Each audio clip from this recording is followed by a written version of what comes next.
ఐపీఎల్లో Kolkata night riders బోణి కొట్టింది. రాజస్థాన్ రాయల్స్తో జరిగిన మ్యాచ్లో వార్ వన్ సైడ్ అన్నట్లుగా చెలరేగింది నైట్ రైడర్స్ టీం. 8 వికెట్ల తేడాతో నెగ్గింది.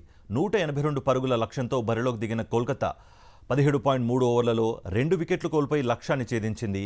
ఓపెనర్ క్వింటన్ డీకాక్ 97 రన్స్ తీసి త్రుటిలో సెంచరీ మిస్ చేసుకున్నాడు. రఘువంశీ 22 పరుగులు చేశాడు. రాజస్థాన్ బౌలర్లలో హసరంగా ఒక వికెట్ పడగొట్టాడు. అంతకుముందు బ్యాటింగ్ చేసిన రాజస్థాన్ నిర్ణీత 20 ఓవర్లలో 9 వికెట్ల నష్టానికి 151 పరుగులు మాత్రమే చేసింది. ధ్రువ్ జురైల్ 32 పరుగులతో టాప్ స్కోరర్గా నిలిచాడు. ఐపీఎల్ 7వ మ్యాచ్లో Sunrisers Hyderabad Lucknow Super Giants నేడు తలపడనున్నాయి. ఇరు జట్ల మధ్య ఈ మ్యాచ్ రాత్రి 7:30కు మ్యాచ్ స్టార్ట్ కాబోతోంది. అది కూడా హైదరాబాద్ రాజీవ్ గాంధీ అంతర్జాతీయ స్టేడియంలో జరగబోతోంది. రెండు జట్లలోనూ ప్రపంచంలోని అత్యుత్తమ ఆటగాళ్లు ఉన్నారు. సన్ రైజర్స్ జట్టులో Abhishek Sharma, Travis Head, Ishan Kishan, Heinrich Klaasen, Pat Cummins వంటి ఆటగాళ్లు ఉన్నారు.